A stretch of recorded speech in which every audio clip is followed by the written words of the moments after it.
Hey everyone, my name is Donna. My pronouns are he, him, and tonight we are playing Slingers by Spencer Campbell on the Gauntlet. Specifically, we are playing the kind of Weird West zine that came out last year, Dust. So this is part of an ongoing Weird West series that we're just starting tonight. So let's get some quick intros from our players and their characters. Let's keep with Gauntlet tradition and go left to right on the character keeper. All right. Hi, my name is Rich. I use the he, him pronouns. And tonight I am playing the Arcanist.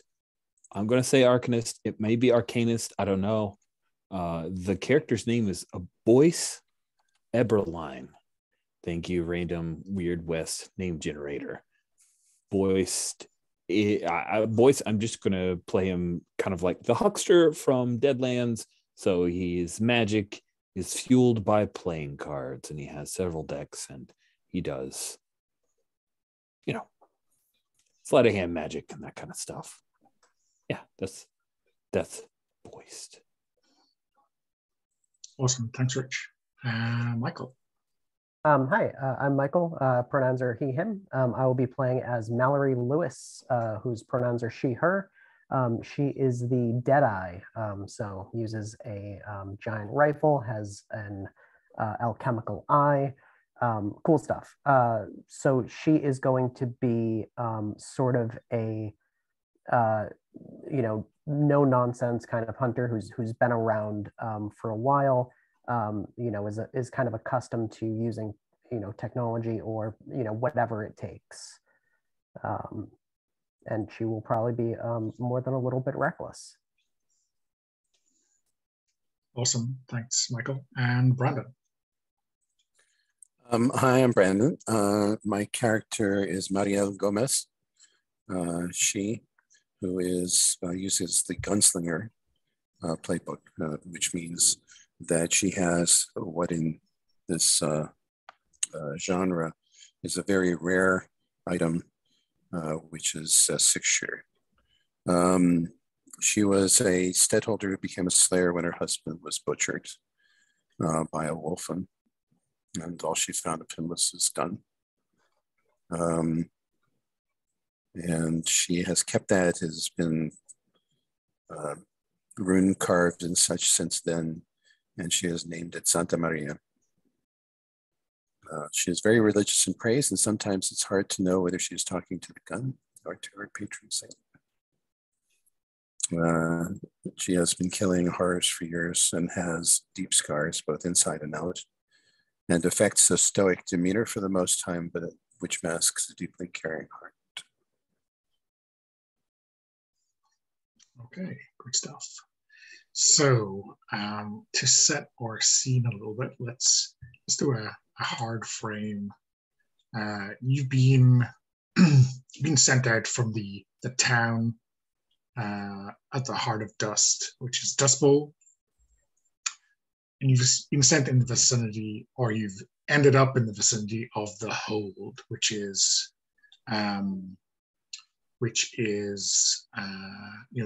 this great big prison or jail on the outskirts of the land. So let's kind of frame this a little bit in terms of backstory. Michael, who has sent you out here to chase this quarry that you're after, and why are you afraid of them?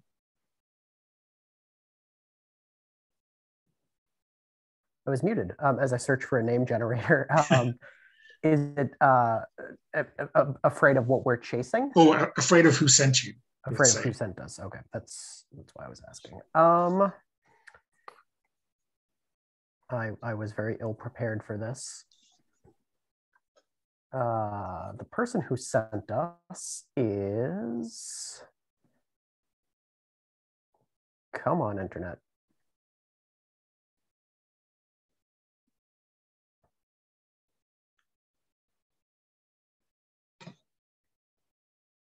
Mervyn Reeser. And I am imagining, so my understanding of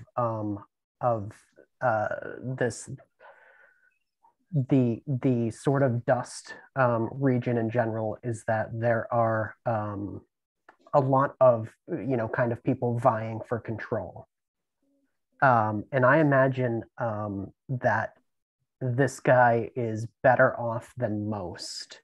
And it's the kind of thing where, like, he's paying us, but failure kind of means we'll be in his pocket, which we don't really want. Like, we want to just kind of do the job, get paid, and get away from that, and kind of not get roped into his whole thing. Whereas if we fail for some reason, he'll kind of have that over us. And what kind of things have you seen other slayers who've gotten in over their head, or with this guy Mervyn? Sorry, what's the question? I mean, have you seen other slayers get in too deep with Mervyn, or what kind of trouble? Yeah, I think I think there is this kind of reputation of like a meat grinder. Like, when there's something he wants, like, he'll just throw slayers at the problem. Okay, cool.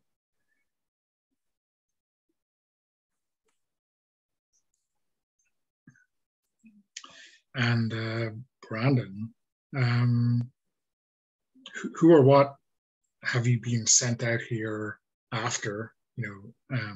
Like, who are you trying to bring back to Mervyn? A person? A person or a thing? Yeah, it's up to you. I'm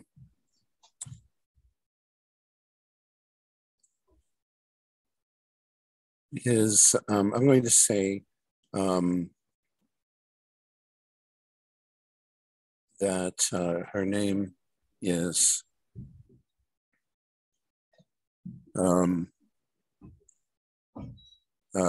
Gabrielle Harper. She is a hostage that is being held by bad people for reasons that are probably worse than simple ransom. She has some characteristic which would be magically useful to them, perhaps, or perhaps she is, I don't know, perhaps she's wealthy. Okay. And they wish to kind of force her into a marriage. But we have been sent to deliver her from this, from a situation where certainly her freedom and perhaps and likely her life is in peril. So, like, she's being held out here by someone else, and then Mervyn is basically trying to rescue her, or is she like escaping from Mervyn and you've been sent to retrieve her? What's the deal here? Well, let's see. Mervyn's a bad guy, but we are, we don't just work. We're not just mercenaries. So, I think she's been captured. She's either been captured by a nasty thing, a monster, or by someone who is, who basically, a corrupt magician of some sort. Okay. So who desires to use her, use her ritually. Okay, cool. And with this, Mervyn is not the good guy, but on the other hand, this other person is a threat to him, but is also, an evil that is bigger than him. And so our going after them is justified. Okay, cool. Makes sense. Okay. So I'm just looking at our time. So I wonder, do we take like a 10-minute break now, and then Rich should be back, and we can jump in. Okay. So Rich, let's build on this a little bit. I am wondering, either before you got the job or on your way out here, what premonition about this part of the world over by Hold did you have? And what kind of feeling has grown since you came into view of it? That is not the question I expected you to ask. All right, let's see. I think that the premonition Boyce received on his way to Hold is that he saw flashes of Gabrielle becoming paler and paler, and Red Zack carrying a weapon that was growing darker and darker red. Maybe a gun, since we have two gunslingers. So, yeah. It's become unsettling because I think Gabrielle and I we've walked in the same circles in the past. Excellent. What's his most famous or infamous misdeed? Oh, Red Zack's most famous misdeed. Let me go over and double check our safety tools.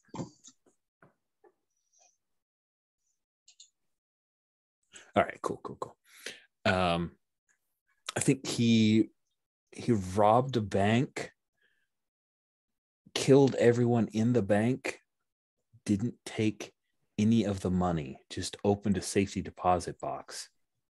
Nobody knew the name that was on the safety deposit box.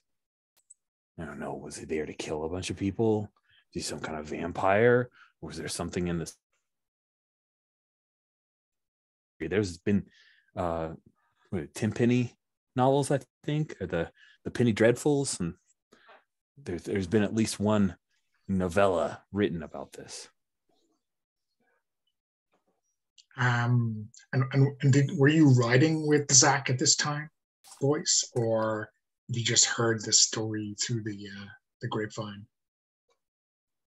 I think I heard the story on the grapevine. Maybe I came into the town afterwards to see what crazy energies was left at the bank, and ended up a little confused, still wondering over the mystery. Is that okay, or should I have more of a No, personal involvement? that's fine. I just wondered if the history with Zack was more personal, or he's just like a guy you know of. I think Zack and I, maybe we had the same teacher, right? Okay. Like not a Sifu or anything, but just like the same mystical teacher that taught us about magic. But of course, he doesn't use card magic because he's just not that. Let's be honest, he's not that civilized. He's not that smart. Okay, awesome. So, yeah, I think maybe this is like the third day of being on the trail. And, you can see the Hold like sitting on this hill overlooking the land, and looking like a mean place to get into, never mind to get out of. The Hold is basically a prison, like I said before. So it's fortified and held by serious people. So maybe you're 10 or 12 miles away from it. You can kind of see it perched on its hill, and you're passing through a dry gulch as you track Gabrielle.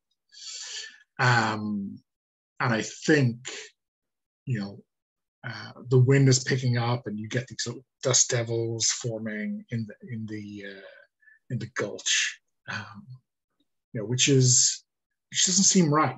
There's you get plenty of swirling winds in here, but usually dust devils are stuff for out on the plains.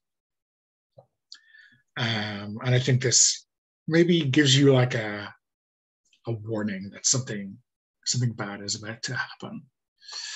So out of these kind of burrows or holes in the side of the gulch, there comes this, let's call it a specter, right? That's what it's called. These kind of ghostly, cadaverous forms, like ghosts, only meaner. Let's call them murderous ghosts, I guess, to to misuse the phrase. So yeah, let's. I guess it's time to roll speed. Let's check that initiative. Very old school. Checking the initiative. So for the specters, I guess there's like two, right? So kind of one coming out of each burrow hole. And they are, their speed is 4. So that's, they don't roll a die, they just take their speed. So we're basically rolling to see if we go before or after them? Exactly, yeah. Cool. So, and on a tie, I can't remember what happens on a tie. Probably Slayers go first, right? Because this is a game about you guys, not monsters.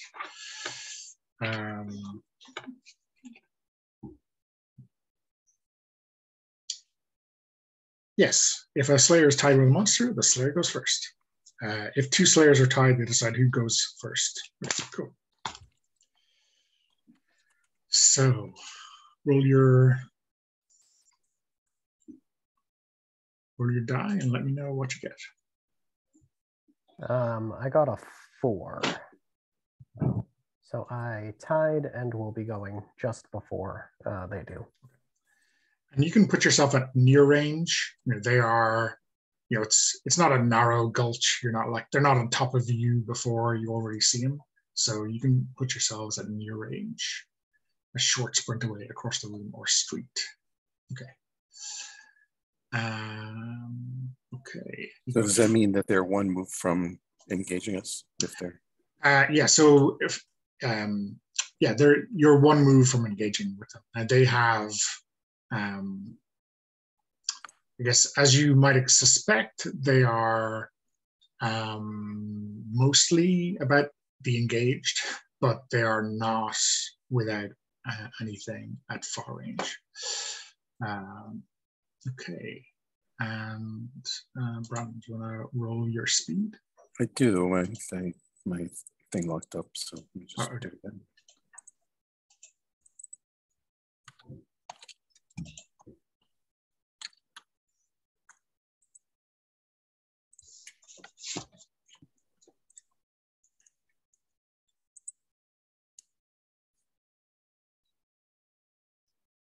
Also 4. Okay.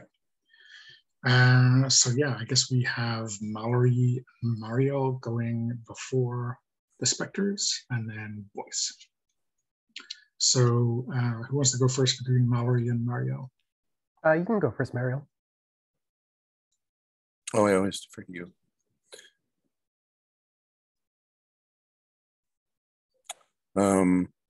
But of course, if you like. So Marielle says something that you've heard before. It's almost a catchphrase of hers. She says, Santa Maria, defend us from fearful evil. And you have no idea whether she's talking to her patron saint or the gun. And then I spin the gun chamber and open up on one of them. Okay. So with your spray-led attack action, I guess you say how many and which chambers you're going to be opening up with. There's going to be in any order. Like they don't. How many of these things are there? There's 2. There's 2. Yeah. Okay. I'm going to completely unload on one of them. Okay. I'll fire 4 times. Okay.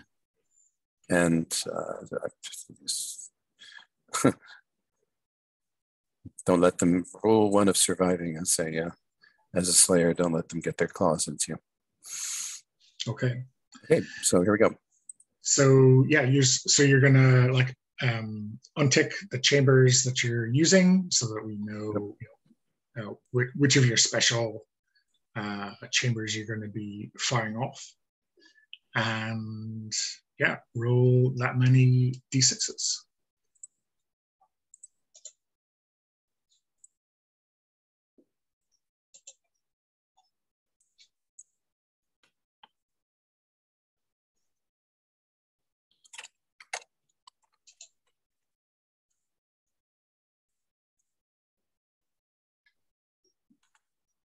Not a lot of good shots. One hit. Okay.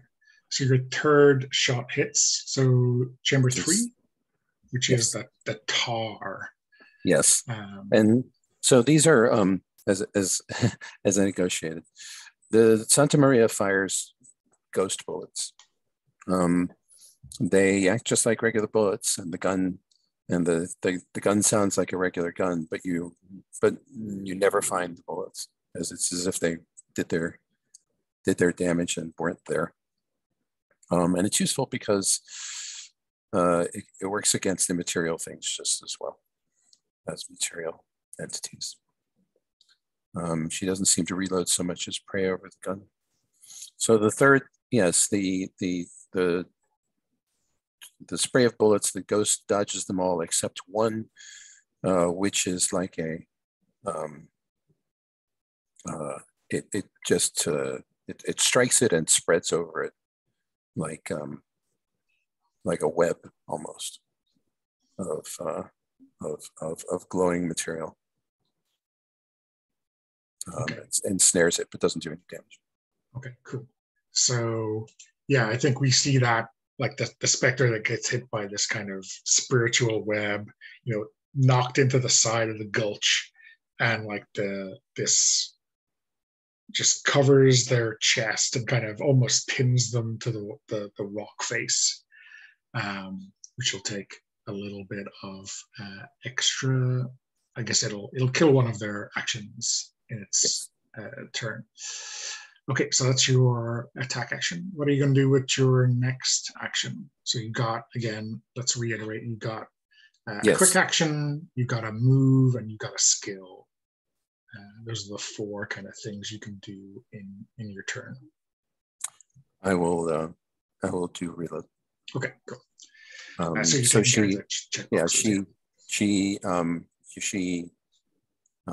she puts her other hand on the barrel and mutters prayer to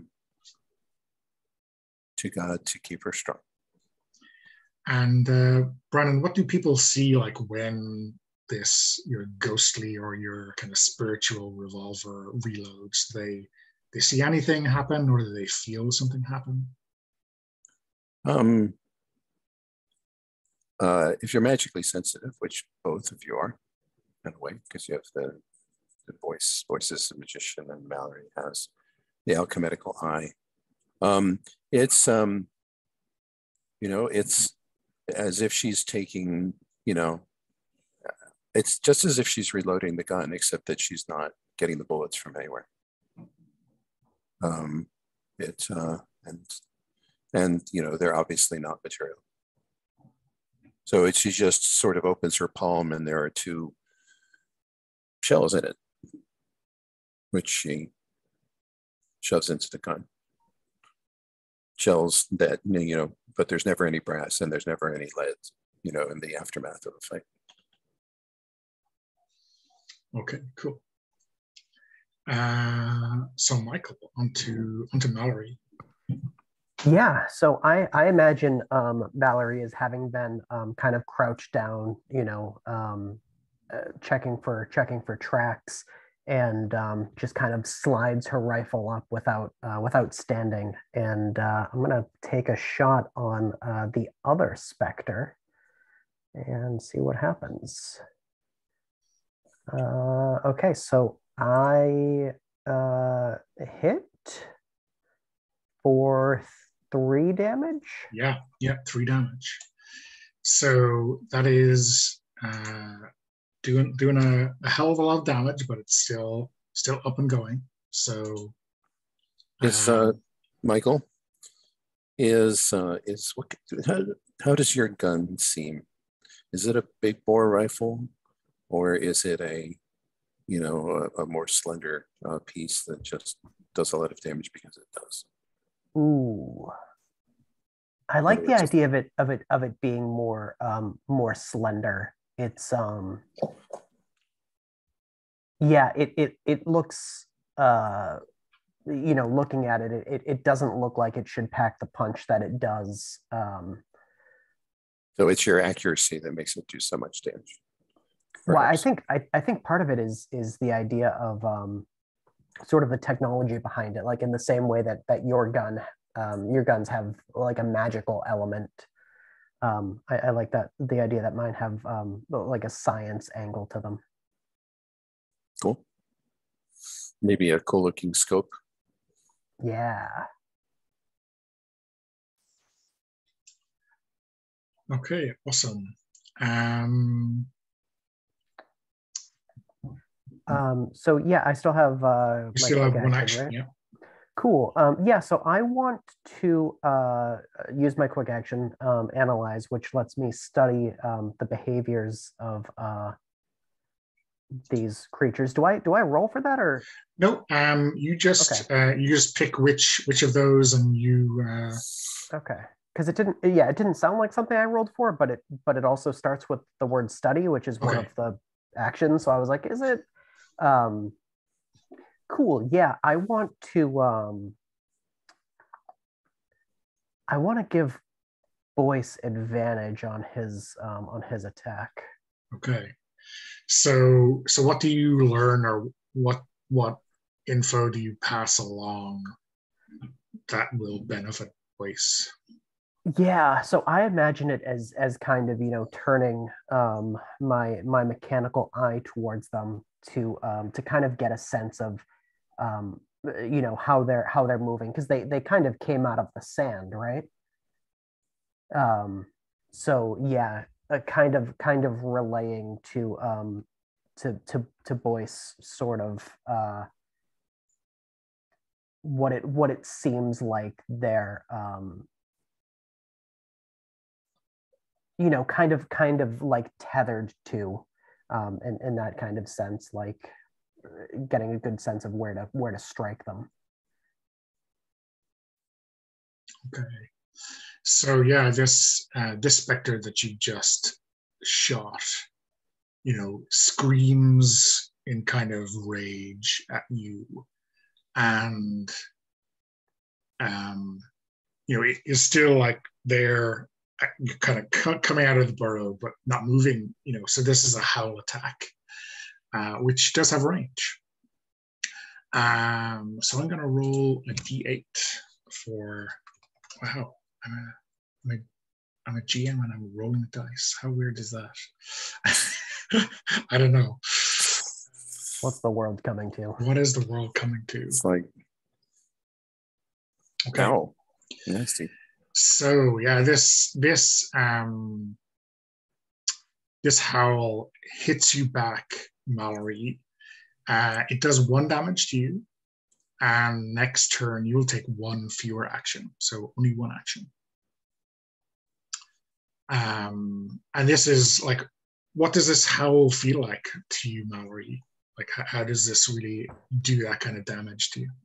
Ooh, I kind of imagine it as because we're in the desert, we're accustomed to a certain degree of warmth, I think, and I imagine this is just kind of that cold that gets into your bones, where you can't warm up, and everything inside of you, like to your core, feels frozen.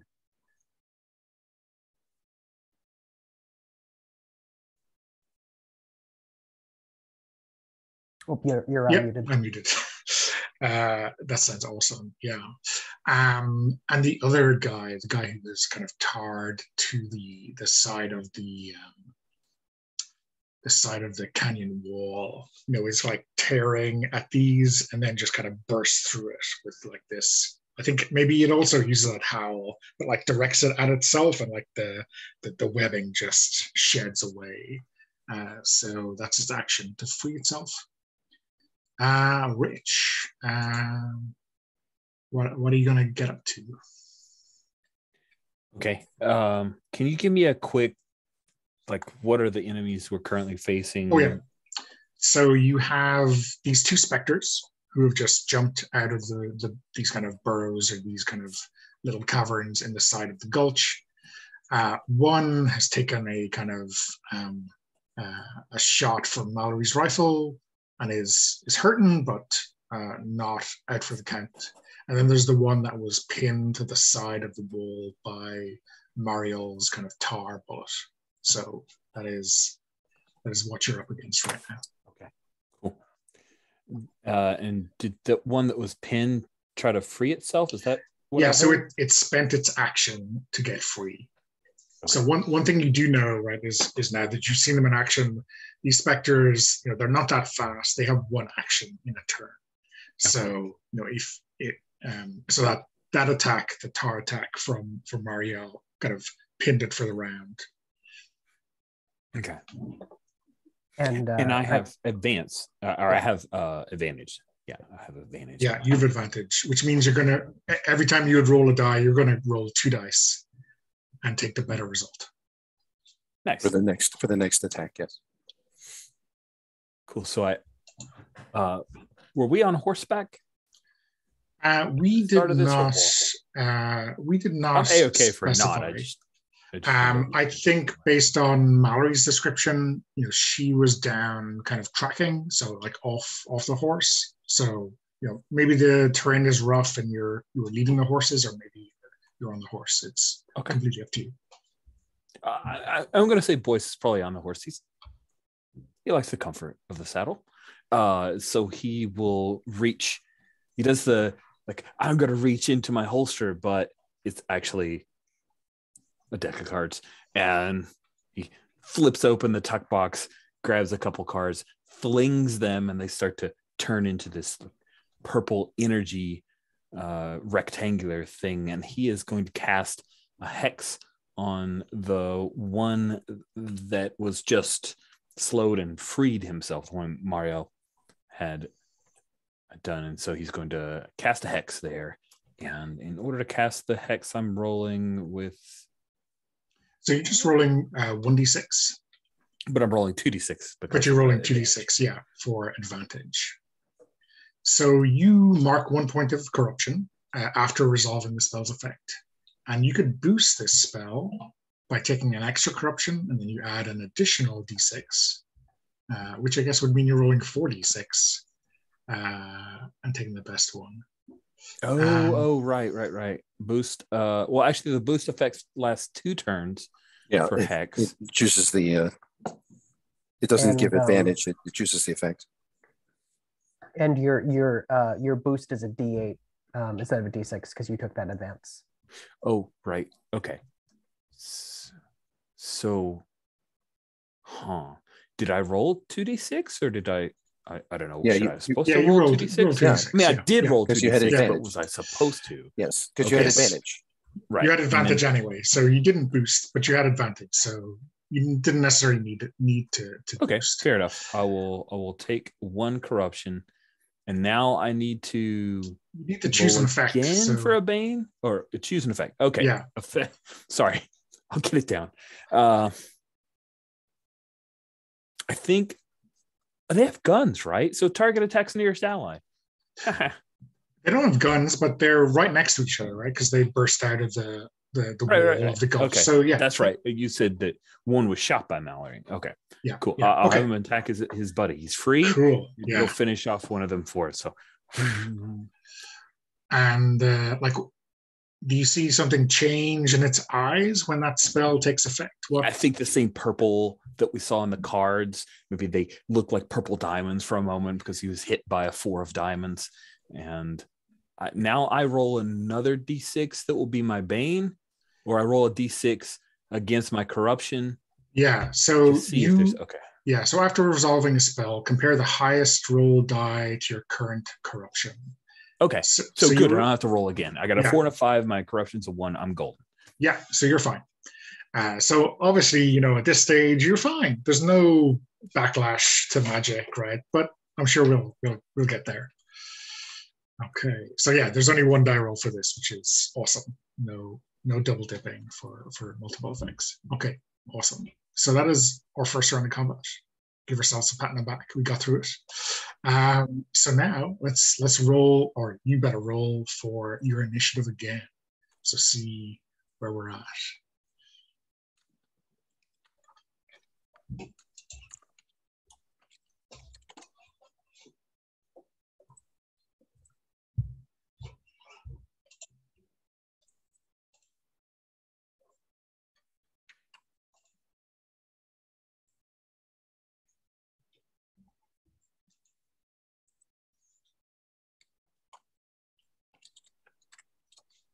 Okay, so I think it's pretty much the same as before. Mallory, Marielle, the two specters, and then Boyce.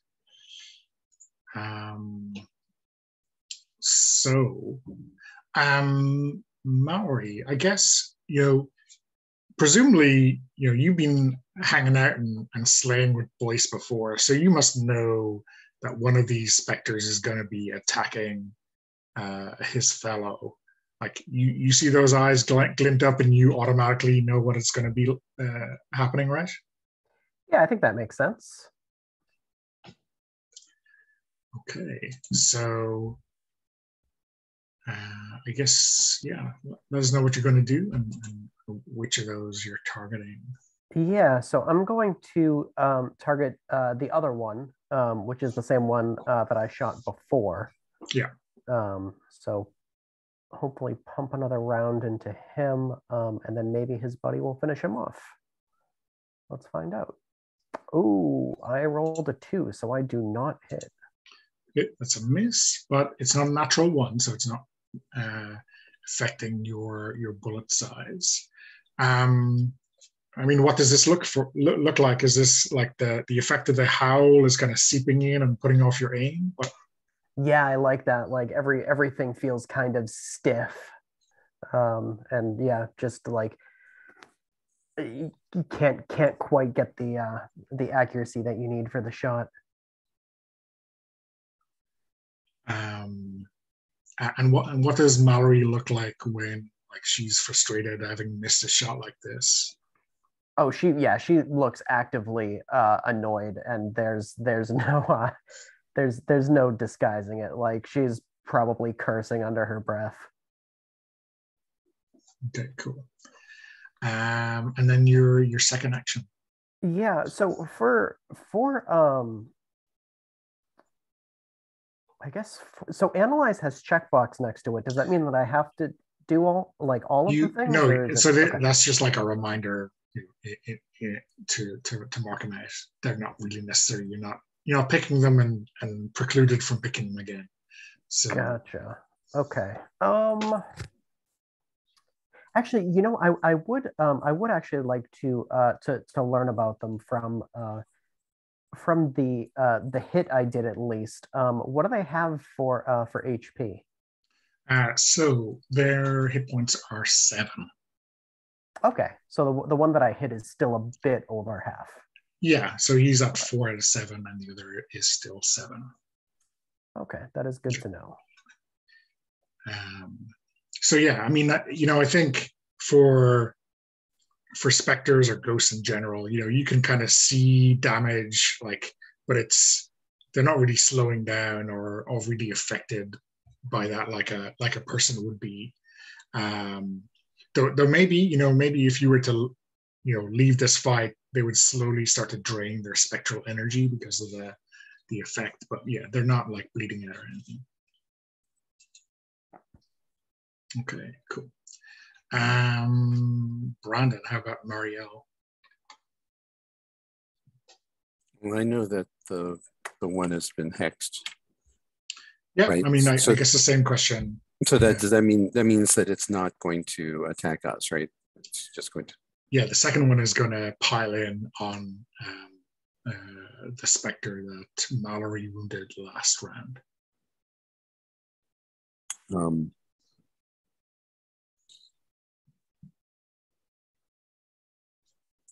I'll put 2 bullets into the one that's being attacked. Hold off a little bit to give its fellow a chance to maim it. Okay. To some degree. So yeah. Which 2 chambers are you opening with? 1 and 2, but they don't hit. So. Okay, sorry, I missed the roll. I rolled 2 and 2, so okay. The bullets just go straight through them. Okay, yeah. So what are you thinking now, Marielle? Do you think like that Red Zack has put some kind of has sent these specters and kind of knowing you has like made some kind of magical protection against you? He has the stinks of the unholy.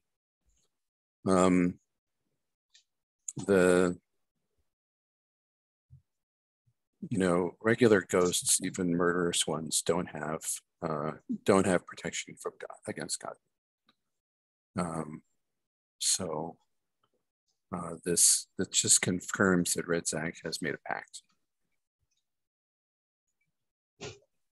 Okay, cool. That he can shelter his creations in this fashion. Okay, and I'll reload. Yeah. Okay. So the first specter, I guess the turncoat specter, let's put it. Let me roll for that.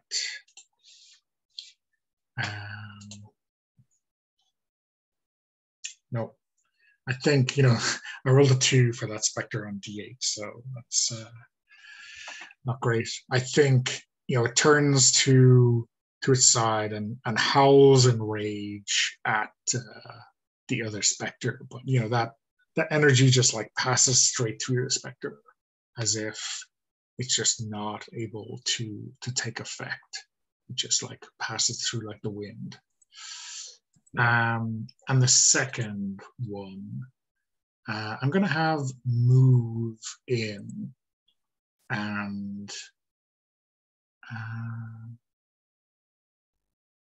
I think it grabs. Sorry, it's moving into engaged range with Marielle. So that's its one action, is to change range. Okay. And it's like I said, they're not quick, but it's kind of floating, just like a bad wind over towards you, closing the distance. Okay, and Boyce. All right. So neither are down. It wasn't called out by Mallory how tough they are, but I'm guessing they're pretty tough. Doesn't seem like fear would be a good idea, and neither are engaged range. So who has done the most damage to them? Marielle or Mallory at this point? Well, I think Mallory has done the damage. Yeah. All right. That sounds great. I think I'm going to does like this weird thing around the deck itself and flings off, and this ace tumbles end over end and slaps Mallory on the shoulder, and I am going to do a temporal shift, try to give her an extra action next turn. And I'm gonna see if I boost it. I think I can affect 2 actions, so I will do that. I roll a regular d6, a single d6, because I don't have advantage. Yeah. But you have a thing that gives you a D8 on boost. If you boost, you'd be rolling a D8 as well as that D4. Right. Or, sorry, as well as that D6. Okay, thank you for the reminders. I will sometime around the 3rd session, about halfway through, I'll get this all. And then my character will die. Here we go. I got a 4 and a 4. So a 4 is a success. 4 is a success. Yeah. take a corruption and an extra corruption because I boosted it, right? Yeah. Okay. And then, but your highest die was a 4, and your corruption is at 3, so you skate in under that as well. So no Bane. So I get So you're going to get actions. two extra actions because you boosted it, right? Yeah. Okay. Yes. I'm gonna unload. That's gonna be awesome. Can you take repeated actions? Still no, right? So that's the advanced version of that spell. Is Slayers may do the same action twice Son when of affected a by temporal shift. bitch. That was way less cooler than I thought it was. I probably wouldn't have boosted it. It's fine. Okay. So that would mean that, say, with 4 actions, you can do all 4 of your actions. You can do your attack action, your quick action, a move, and a skill. Yeah. So I'm you sorry. just don't get I thought it was way cooler. No, that's okay. No, I actually can't do that though, because I can't use my quick action if I also use a move action. No, that's true. But you could work in 2 skills. Okay. That's way less cool than I thought it was. All right. Still so Rich, good to know. I'm wondering if you do you want to swap out that spell if it was way cooler than you thought?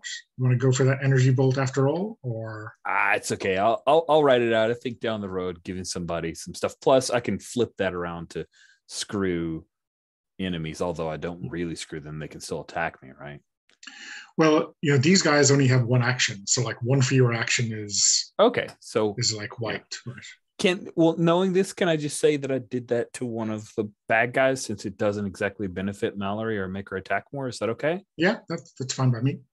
Okay. And mark down. So the boost is the boost is affects 2 actions, but there's no benefit because these guys only have 1 action. Okay. So that's then okay. Do you want to mark away one of those corruption? Just say you did the normal effect because you rolled a 4 on the d6 anyway. Yeah, if that's okay. Yeah, that's fine. With everybody else, I'll do that. Yeah. 1 less corruption, and now I have a better understanding of that spell. Cool. Okay, cool. Awesome. Okay, so the spell is still great in more tactical situations. If it was like I have to get over to the building, climb to the top of the building, and then shoot down at those people, it would let that happen. Let just that happen, right? Because it's like so you just suddenly you're suddenly over there and in position and firing down at them. So. Okay, cool. So we're in round 3, and just to remind you that one of these specters is up close and personal with Marielle, right? Yes. So let's get everyone to roll their initiative again.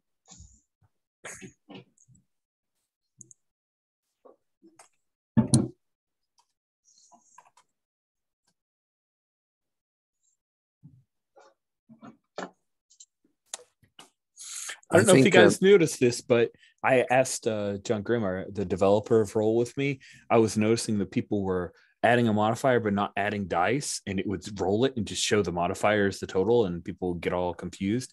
He's now put a warning thing that if you try to click, I just accidentally did that, and it says, "Hey, there are no dice. Add a die and then submit." So sorry, just excited. Okay, cool. There. Yeah.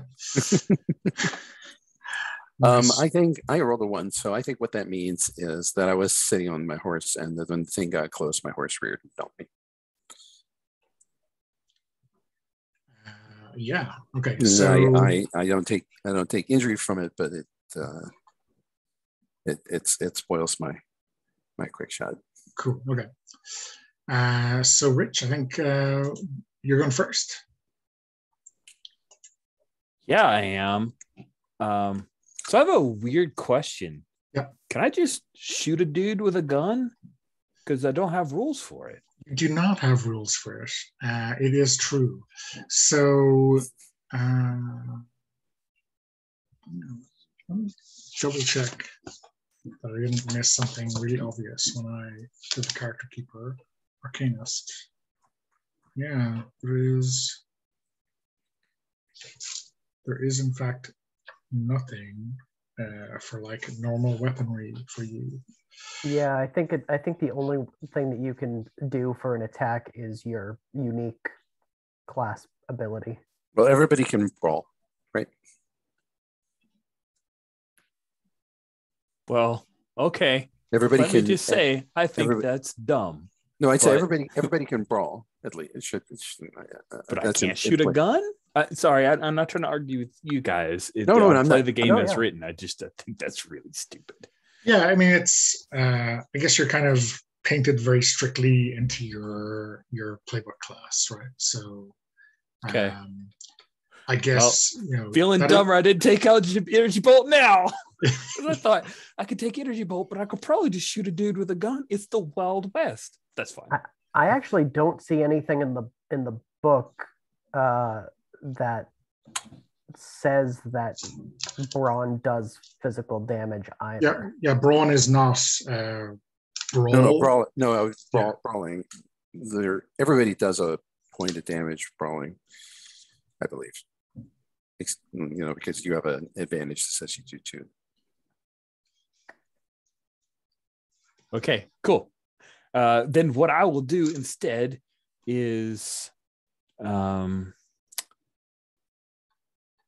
am going to hex the one that's closed in with Marielle, right? Yep. Hex that specter so that he has a much lower, it's harder for him to hit. Okay. So you'll need a 5+2 to hit. Oh, Okay, awesome. He will. Yeah, not me. Him. Yeah. All right. And since I didn't do this before, let me see. And I think effect will last 2 turns. I think I'm just going to go with the D6 and the D8. I'm boosting it because I need a better chance to be successful. Okay.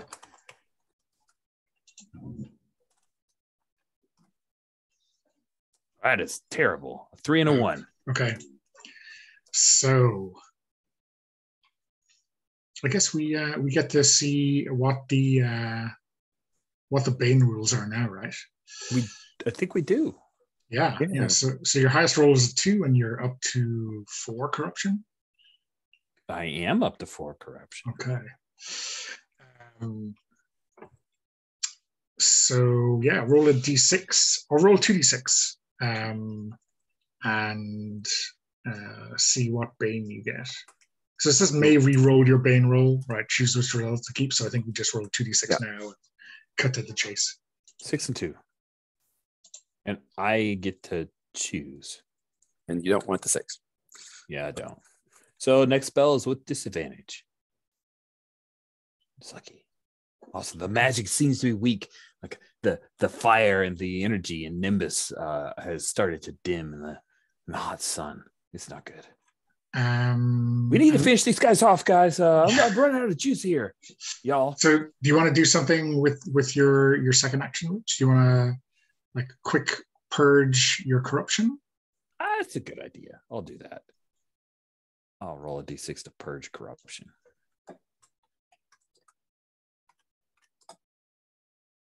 And that is not a success. So I remove none. So what does it look like when you're trying to get rid of this corruption? I think he flings that deck out, like the cards all scatter onto the sand and dirt, and he starts hunting around for a new deck. But he's not quite as confident. So like does the corruption like show in the cards? Yeah, the cards just start like dissipating, and there's this blackness like an oil that seeps into the desert, but like nobody's going to build a house here, so we're fine. So it's like I kind of imagine when you have a deck of cards that you used for years, like the edges all get a little bit grotty, right? Yeah. Okay. Right. Cool. Okay.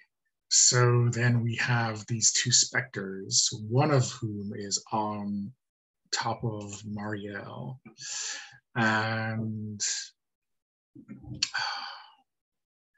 there's a nasty attack called Blind Rage. An engaged range only. I'm rolling a d4, but the target slayer attacks their nearest ally during their next turn. So let me see what this looks like. I'm looking for a 4, so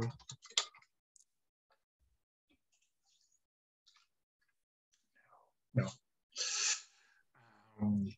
So like there's this, maybe it's like hunched over you as you've fallen off your horse, right? And it's like Yes. maybe it's like it's whispering into your soul kind of thing, like this dark energy is kind of pulsing into you, like to kind of turn you almost into a specter yourself. Yes. How does Marielle's kind of faith turn away this blind rage?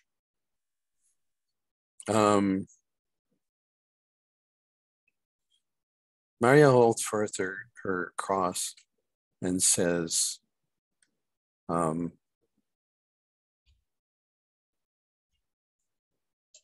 you are unworthy in his sight, and all you have will come to nothing.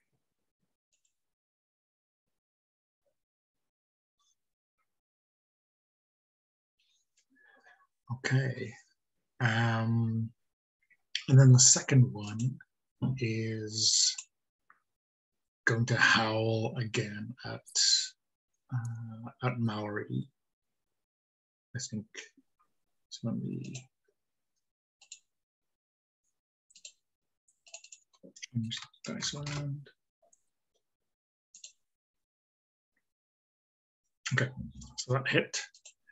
So Mallory, you're taking 1 damage and 1 fewer action in this action, and I guess this second slam of cold, maybe before, it cut through your duster, hit your muscles, but this one is getting all the way through to the bone, right? It's like being out in the plains in the middle of the night in the winter, right? It's seeping all the way through, the kind of cold you won't shake.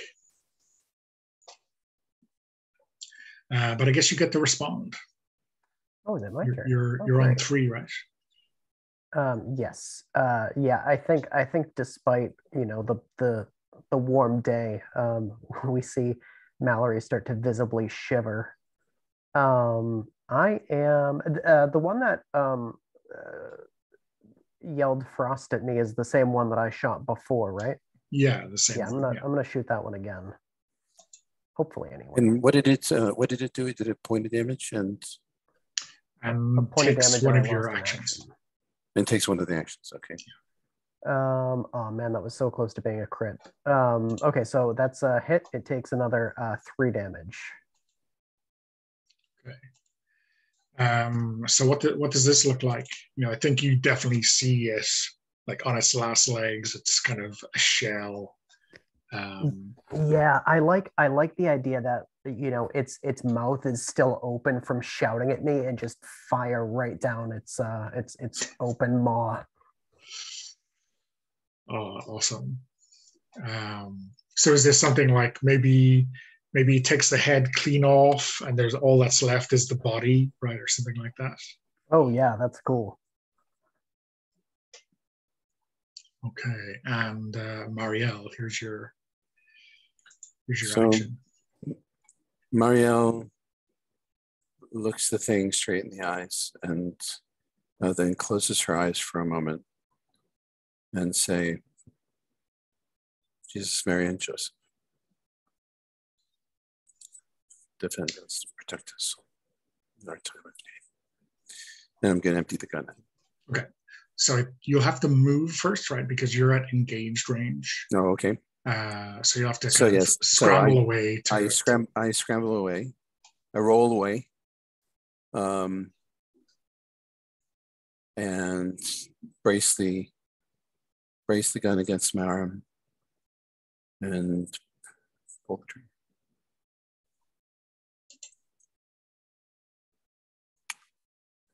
Okay, so that's 1 and 3 hit, which are the special ones. Okay. Someone was listening. 3 points of damage and webbed. Okay, awesome. So what does that look like? The first round, the just fires with a boom, and it makes the tiniest hole in this thing, which then starts to spread in size until it looks like like a cannon shell went through it.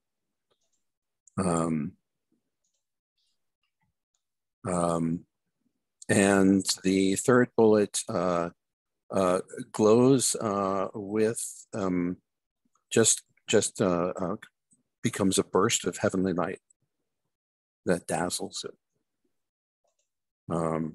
It lights up this thing, penetrates through it, creating stark shadows across the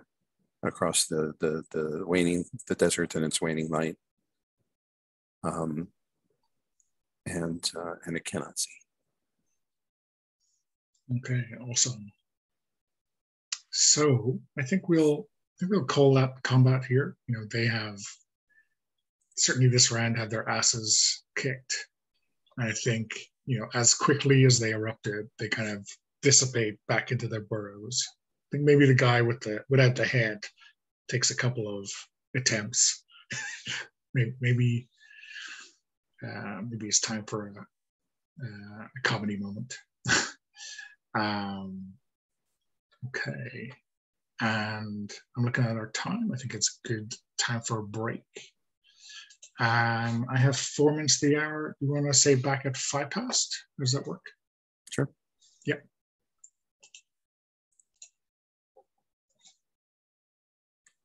So, yeah, I think you've driven away these 2 specters. Dust yourself off. Like, what's kind of post slaying, game talk or kind of recovery routine that you all have down? I'd like to see some kind of non-fighting interaction between the 3 of you. Let's start with Boyce. Yeah, Boyce throws his leg up a little bit, slides off of the horse, and walks over. Marielle, you all right? A little bruised, but fine. Mallory? The thing, but was not successful. Didn't find much to play with. He says with a grin. These bullets still hurt. Mal, you okay? Yeah. See Mal trying to light a hand-rolled cigarette, but her fingers are still stiff. She's like, "Oh gosh, your hands are cold as your hands are cold as ice," says Marielle, taking your hands in hers. Here, let me help you warm them. Thank you. Wait. Oh, let me do something useful. And he takes your cigarette away and snaps his fingers. And there's a little flame, and then he hands it back to you. Much obliged. You light a card and you use it as like a taper for a candle or something. And it just that sounds even cooler. Yeah, I was imagining like the snap of fingers, and maybe he had hidden a little match in there. But I like to light the card. That's way better. Into it. That's what I'm here for, to add irrelevant details like that. Irrelevant, but great details. I love it. Yeah, so you're in the middle of this gulch, and I think Mallory, you'd said you were tracking, right, the trail of Gabrielle. Do you think Mallory is up to kind of take that skill check to follow, or do you think you need a little bit more time to warm up? No, I'm happy to make that check. D10. Yeah, so it's definitely hunt, right? Yeah. See what happens. I got a 6. Okay. So I think fill in some details for me, but yeah, you were definitely on Mallory's trail. maybe ask me a couple of questions about that while you're filling in the details. So you said we were heading in the direction of like a prison? Yeah, so this is the hold. Let me read a little bit of the description from the book because it's awesome. So the hold is the last place you want to find yourself. Was once a fortress. It was abandoned, and time and dust had their way with the place. It looks like there is a new bunch of people kind of holding it called the Sentinels, who have turned this abandoned fortress into a prison, which is what you call the hold. And they claim to know what's best for dust, and that includes dragging away criminals. And depending on the severity of your crime, you might not see the harsh light of the sun for years.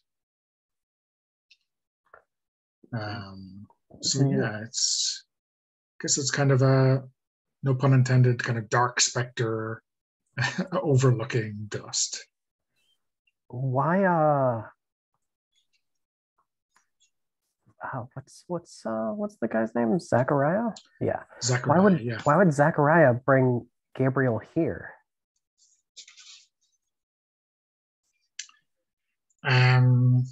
That's a good question. I think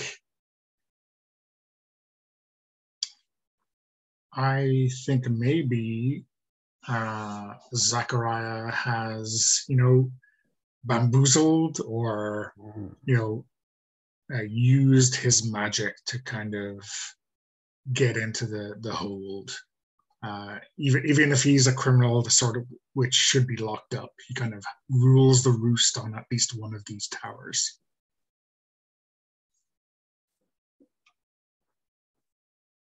Who nominally is in charge of the hold? Yeah, these mysterious sentinels. Let me see if I can. Yeah, there's not. It's not a huge amount of details here, but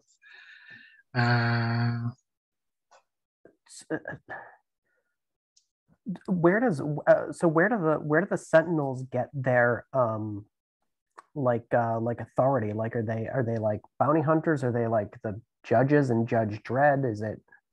Yeah, I mean, I think self-appointed judge, jury, and executioner is kind of the way they're framed here. So okay, I think this is the whole of justice, and they are judges, but no one in Dust has given them this authority. This is just power that they have taken and wield. We are going to have to watch our backs in there. Oh, no complaints here. I like watching y'all's backsides.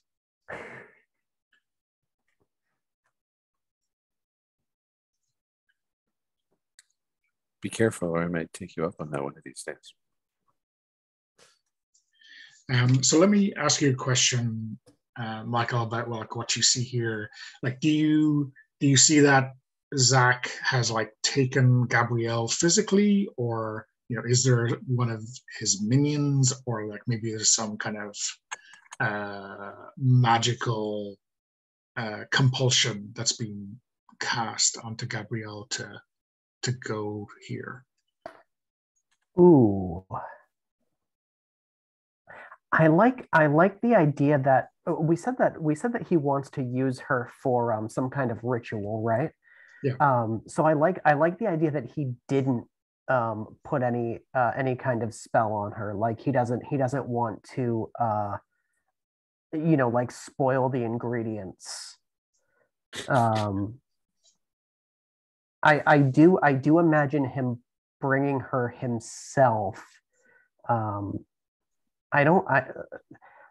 mean, if he's the type that has gotten his lackeys by manipulation and trickery, I don't know the degree to which he actually would trust them with important things. Okay, yeah. That makes sense.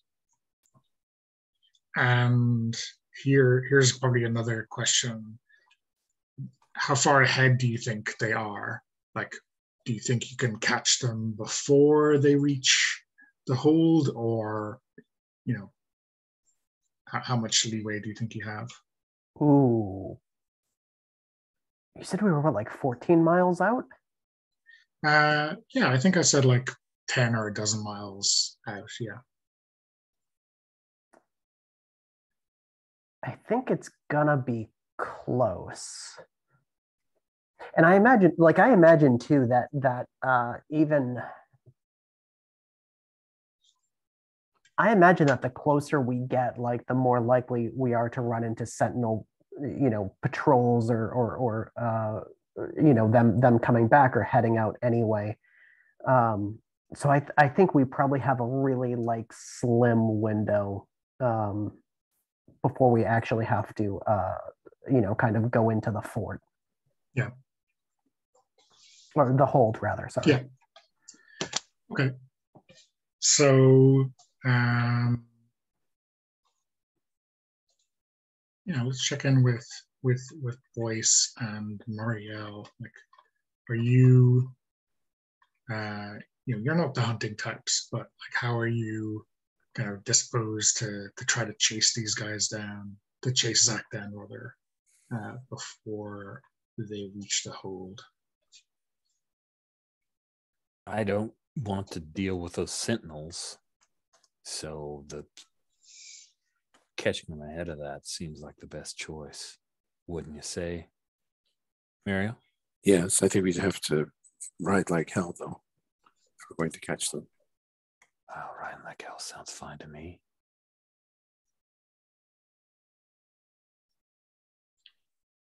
Ride like hell. Ride like hell kind of sounds like brawn to me, does it? It's physical work powering through. Sure. Yeah.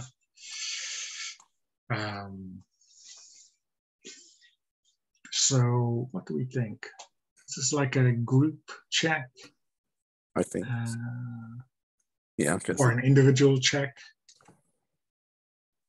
I think it's pretty much a group check because I don't think any of us, I don't think we'd want anybody to get ahead of the others. Okay, yeah, that's a good point. I think we all have brawn d6. So does one person want to roll a d6? And I guess a 4+ as you catch up with them kind of away from the walls. So we're out of combat, but I do want to ask, is there a way for me to boost that roll with a hex or a temporal shift to give us some more actions? It's okay if you think that it needs to stay on the short term, but well, that is a good idea. Actually, Rich, we should have reset your corruption to 0 or blanket at the end of that combat. So I think, if you're willing to take 1 corruption now, I think that makes... Happy to do that. Yeah. And how about we just like make that roll at advantage, right? Because of that temporal shift. Sure. Okay. Yeah. Cool. You're the hunter, Mallory. You want to roll? Oh, sure. So we're going with advantage. So 2d6. D6, yeah. Here we go. A 6 and a 4. There you go. So yeah, what does this look like? I guess it's rough ground, although you're on horses. So maybe you're doing like, I don't know, you're pushing, right? And you're obviously sped up by this temporal shift. So I think it takes at least a few hours. Maybe you're getting close to dusk as you catch up with them. Like what does the world look like as you're in this temporal shift, sped up? Like what kind of feeling you get from this, the world when you're in this kind of fugue state? I think doing this for an extended period, you start to see after images because you're moving so fast. The cactus just has there's a image of another cactus before it and another cactus after it, but it's the same cactus, and probably makes you just a little uneasy. maybe a bad ride on a roller coaster, motion sickness, perhaps. If have to close your eyes sometimes. Yeah. Just let the horse pick its spot, because it says to give your senses a rest.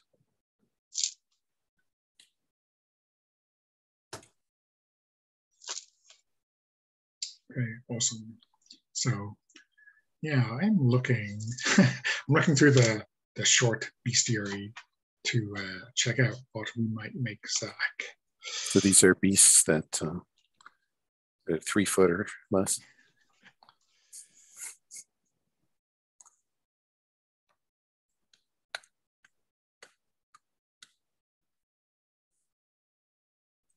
Okay.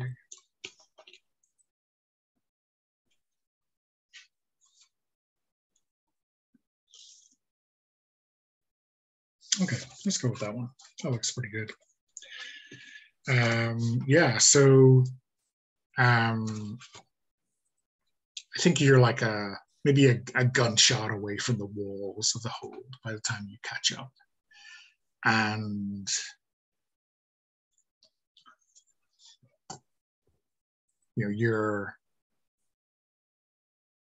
I think maybe Zach has got Gabrielle like on the horse in front of him. And right, 3 of you riding horses by yourselves, you were probably always going to catch up with him. Like, this horse has been run a bit ragged, and maybe he presumed that those specters would delay you a lot more than they did. So I think he turns the horse around, and Rich, why don't you kind of describe Zach for us? Physically, but also the kind of feel that he gives off now that you're eye to eye with him. Oh, I think I'm going to lean into the red Zach part. So he has this red hair, the color of the sunset behind him, and his wide brim hat. It's one of those like almost sombrero, like it's big enough to shadow all of his face. His very pale skin, drawn features, and almost emaciated looking face that is clean shaven, and his eyes are a pale gray.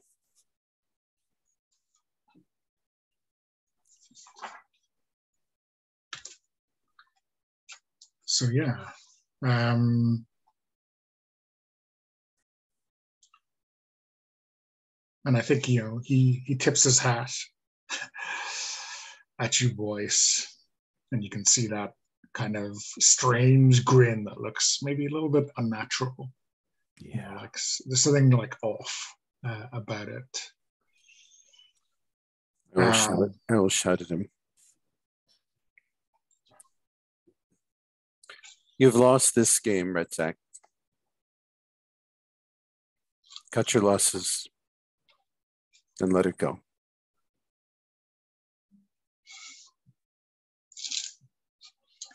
This sounds like negotiating, right? It does. So, like, what does Marielle do that makes Zach take you very seriously in this moment?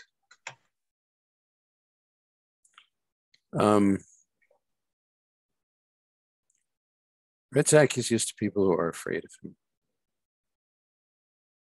And she is patently not.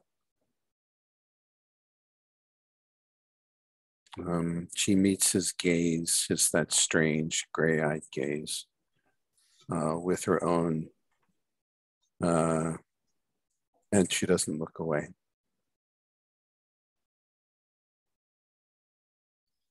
But just continues to lock eyes with him, waiting for him to respond. And behind Marielle, what's Mallory doing? I think she has her rifle ready. and voice. I'd like to study this situation. Okay. So yeah. So let's have you make a roll first. Okay. So I'm rolling a single D10, looking for a D4. You're looking for 4 plus, yeah. Or 4 plus, sorry. Yeah. Why did I say looking for a D4 and a D10? I don't know. You have a magic D10 that's D4 inside it. It explodes into a D4.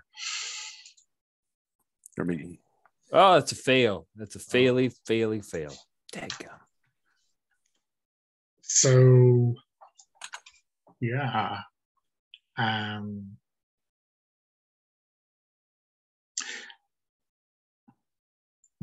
Yeah, I guess the question I'm going to pose you is, like, what does Zach have up his sleeve for just this kind of situation?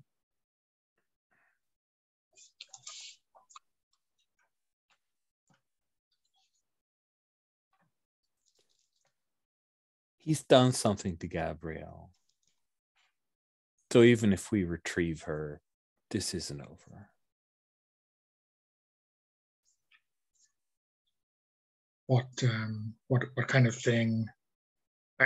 Maybe not this specific thing that he's done to Gabrielle, but what have you seen him do to hostages or people under his thrall before? I think he has the ability to capture a piece of their soul, and he carries around with him. So even if we get her back, Red Zach still wins. Okay.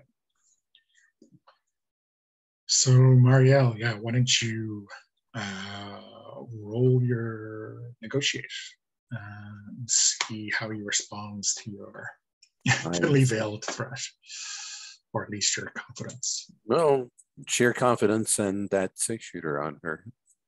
Yeah. And so I rolled a 5. So he is affected some way. Yeah. So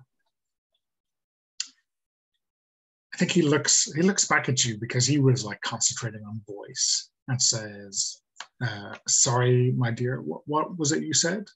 What is your demand? You heard me perfectly well. You've lost this game, and you can either walk away now without Gabrielle, or you can lose your entire stake. And it's your bet. Are you going to toss in the cards, or do you think your hand is good enough to play?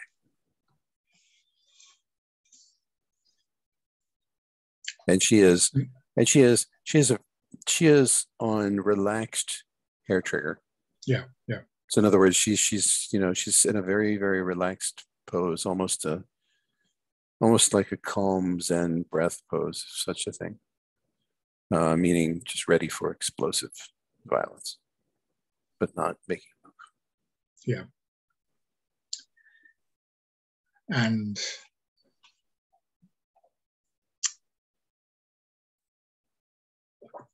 he kind of looks over at Mallory, at the fine long rifle she's kind of cradling into her shoulder, and sure, knowing when to fold them, I guess, is how we'd put that. And you can see, like, there's like thoughts going on in his head. He's like, you're not quite sure if he's thinking of doing something to kind of counter this, to kind of up the stakes. You can't quite tell. And there's sort of a long kind of 5 or 6 second gap between his words and kind of his final action. And he kind of relaxes his hand off the reins and kind of just like scooches or whooshes Gabrielle down onto the ground.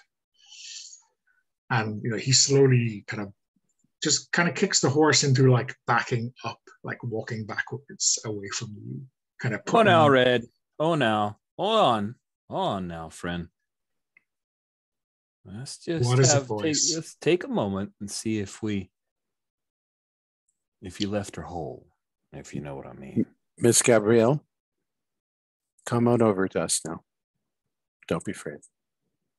I'm not taking my eyes off of him for a moment. Left her whole, boys. I don't know whatever you mean.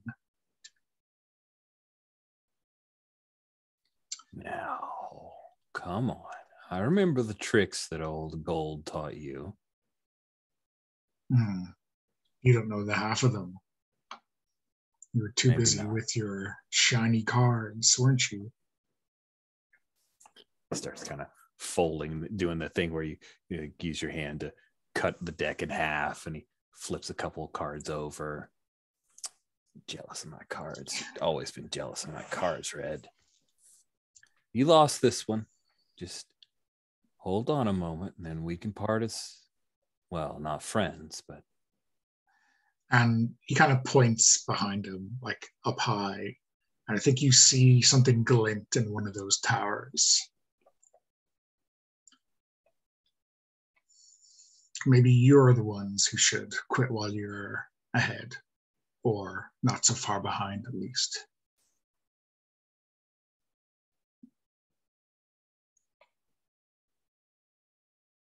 Still looks from here like we've got you outgunned. And even if you have friends up there, they won't save you. They might kill us, but they won't save you. And that probably matters a good bit. I mean, really. Come over here, Miss Gabrielle. I think you'll find that their first shot will be into Gabrielle's brain pan if you make a move. Yes, that's the kind of man. If I make a move, you are carrion. Mm-hmm. So I'm not going to make a move yet. Well, that's fine. And he turns his horse and starts trotting back towards the hold. Come over here, Miss Gabrielle. Take my hand. So yeah, she is, not confused, but just kind of still not quite sure who you guys are. And, kind of looking behind her at Zach and kind of not altogether sure exactly whether she should trust you, but obviously not in a great position for choice here. We were sent to take you back to civilization, such as it is. My name is Marielle Gomez. These are my friends.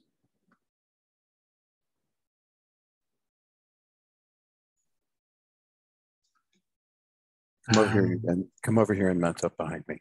Rosa contains me. Let me help you.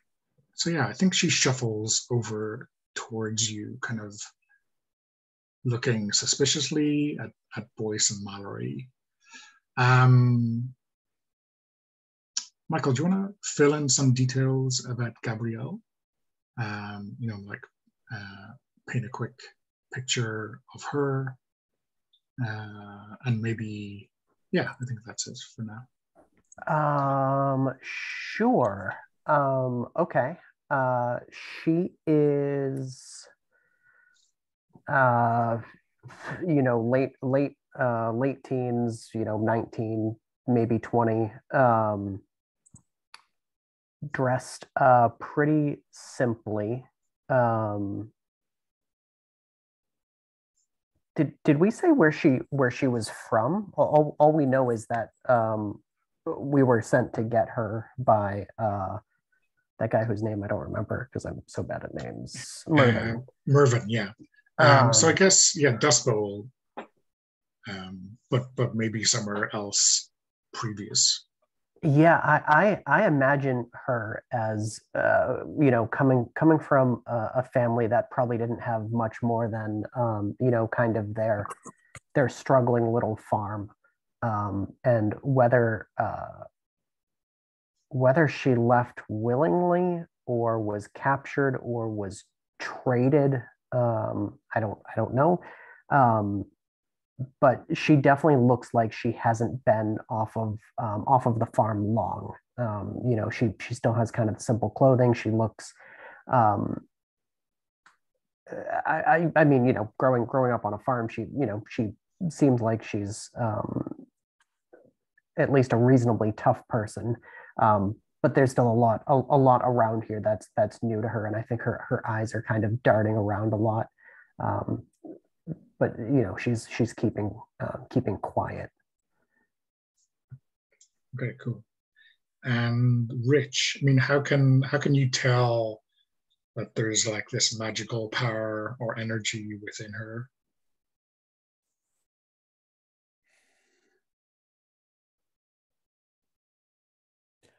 She's got a mark underneath her ear here.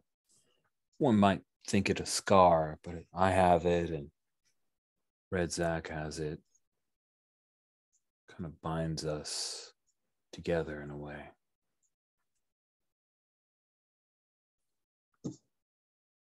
Do you like arcanists have a word for this, or what do you call it? Or what do like common folk call it? A sign of the binding. Because we're cool. bound to demons. They've claimed on our soul. That's the corruption. Just a matter of time.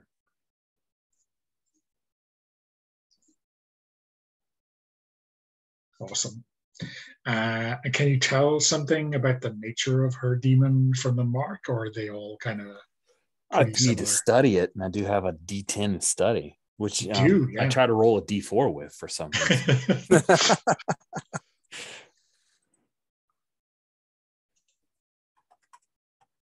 Let's see how that goes. Hey, I got a 7, so I succeeded in studying. Cool.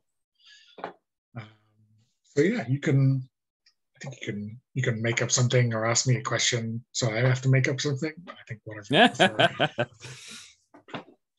I think what he does is she's moving up to Marielle. Boyce leans down a little bit, the camera, and Boyce see the scar, and he says, "Be smart if you wore your hair down, Gabby. Just a little bit of advice." And I'm curious, what is the demon that's laid claim on her soul? What is one of the 7 sins that this one claims as part of its domain? I think this is very dogs in the vineyard right now. Sorry, you're like, yeah. I love that. which is fine. I think such a good game. Her demon is gluttony. And I think maybe it's gluttony is for, I mean, it's not restricted to just consumption of food and drink and whatever humans might hunger and thirst for, but it's for kind of power and for souls.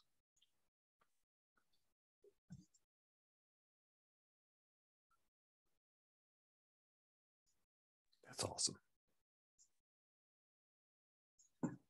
Well, not for her. Well, maybe a means to an end, or maybe I guess the arcanist is the vehicle of the demon's will in some respects, or at least ultimately might be if you're taken by the corruption. Yeah, so I think when she hears that you've been, am I presuming that you like tell her that you've been sent by Mervyn, or are you just saying you're here to rescue her?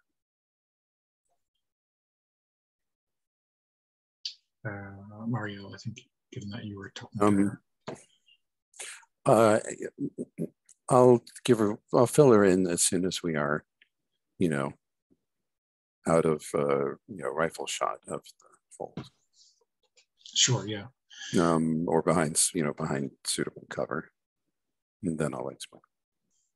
Yeah, and yeah, I mean, she looks behind her where that glint, whatever. I guess, Mallory, you'd probably recognize it. It looks like it could be a telescopic sight or something like that, or maybe a telescope at best, following you as you kind of head out of range. And when you mention Mervin's name, I guess there's like a sense of resignation from Gabrielle. Not quite out of the frying pan into the fire, but at least she knows what to expect. You don't like him. I take it.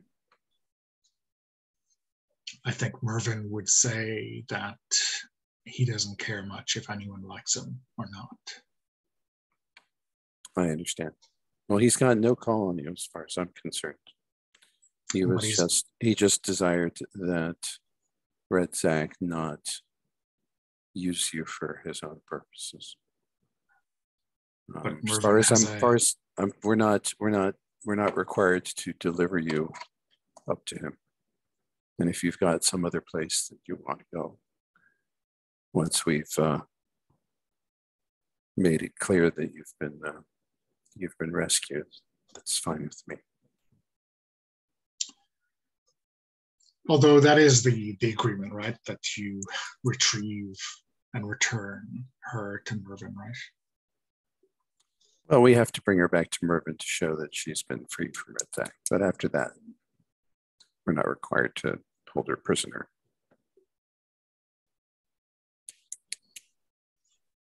So I think she kind of nods, half nods, half grimaces at this. Whatever Mervin is to you,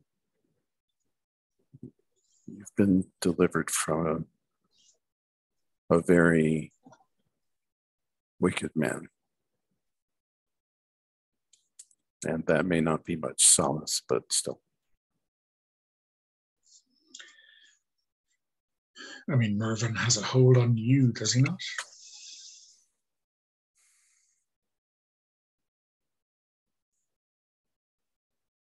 For the time being.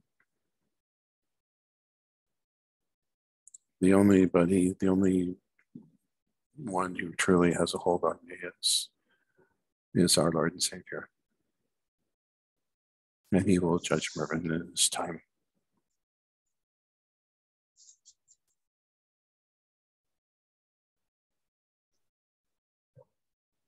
I think she looks at Mallory and Boyce as if to kind of gauge how beholden they are to Mervin. What kind of response or look does she see on Mallory's face? Mallory is doing her best to put on this kind of appearance of being stone-faced and distant and uncaring. She like can feel Gabrielle looking at her, but won't meet her eye. Like she does not want to get involved any more than she already is, and she knows that a single look can be all it takes to just completely unravel her plans. Okay. And how about Boyce?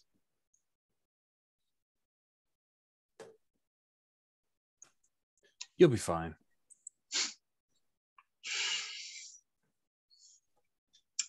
How much attention does Boyce give the hold or the kind of presence there of Zach as you kind of lose sight of it? Keep looking back. I'd like to study it. See, this is the closest I've been to the hold. I'm curious about it. Sorry, I just want to get all the studies I can. It's fun. Got a 6. I've successfully studied. Yay. Okay, cool. Well, you got to get some use out of it.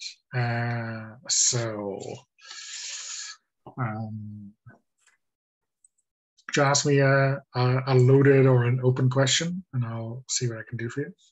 Cool.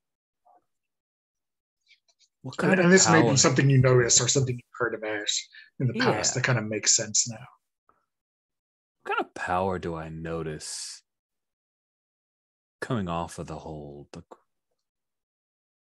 What gives these sentinels their strength? Yeah, I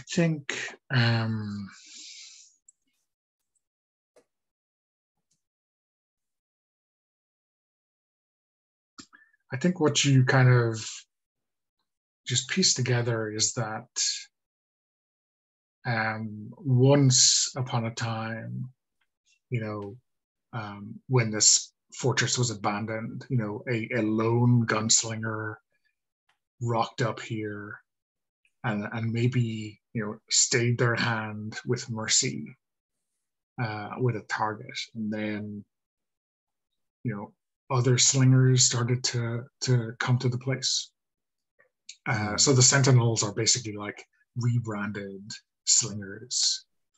And so their kind of power, right, is that they obviously are used to standing up to monsters and villains in this world. And maybe they've seen enough that makes them sure that their own kind of moral certitude is, is trustworthy or is just as good as anyone else's. So why shouldn't they do this thing?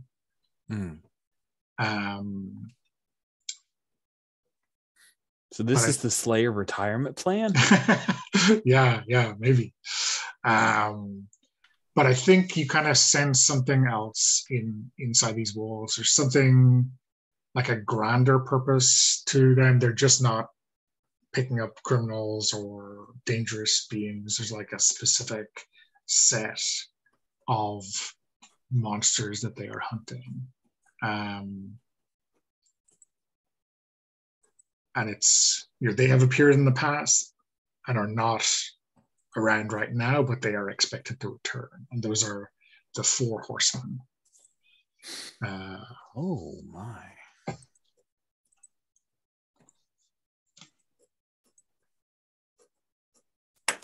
I don't like it. I mean, I don't, but that's really interesting.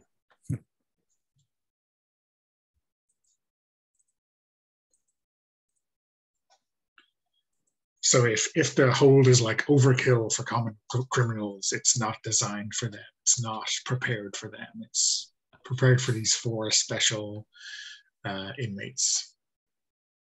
I see. That's cool.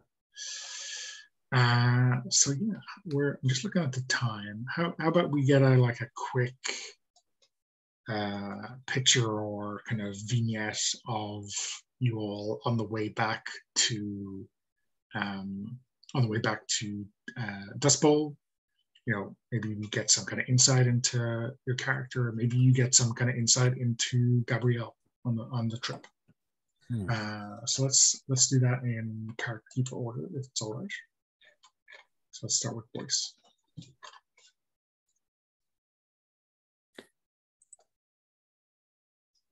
This is during the trip. Yeah, the trip back to Dust Bowl. Yeah. And when we got there, it was dusk. So it's probably.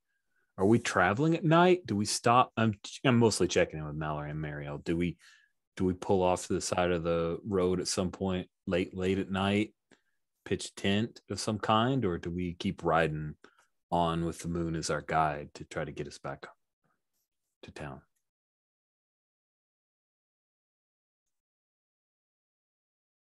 I like the idea of stopping for the night. Cool. I like it too. So at some point, one of us, I don't, maybe I'm the one with study, but someone else I think had a better skill that would be like, hey, here's the good place to pull over. Let's see.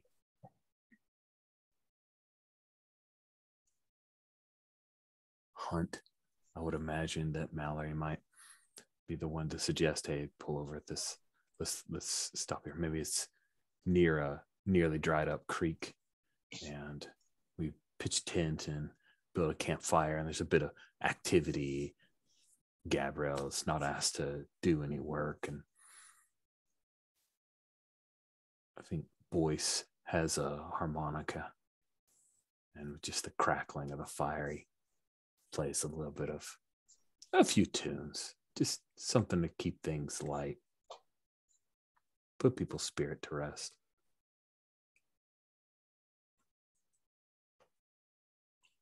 Okay, cool. So, not maudlin cowboy song, something like a little bit crowd pleasing, cheery, that kind of stuff. Yeah, a little cheery. We've had enough. We've seen the Hold, we've seen Sentinels, we fought Spectres, saw Red Zack. Maybe a little light fare might be a good idea. Okay, awesome. Mallory, how about you? Yeah, I imagine Mallory like sitting close to the fire, kind of cracking her knuckles, still like feeling the kind of last remnants of that cold baked in. I like the idea of her having this kind of like brief moment with Gabrielle where she doesn't really say anything, but kind of pulls out like a flask, takes a drink, and then kind of passes it to Gabrielle. Not saying anything, but just kind of offering it.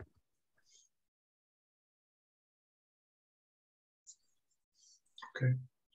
And how about Marielle?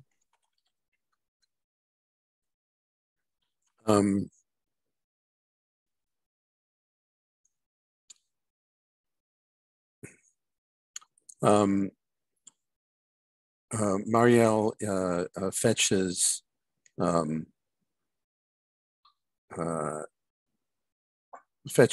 metal cup that's been sitting next to the fire, wrapping it in a cloth, so it doesn't burn her hands. And she turns and she hands this to Mallory.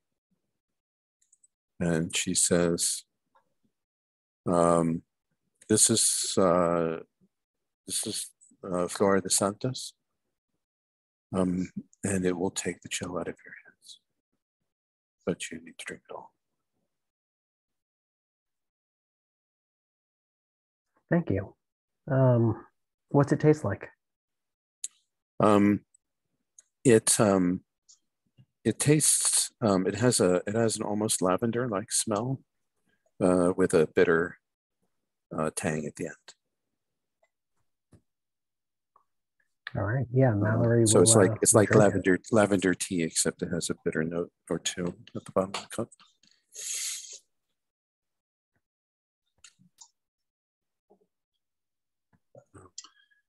Okay, awesome. So I think that's a good note to wrap up on. I'm going to stop the recording and we'll do some stars and wishes for next week.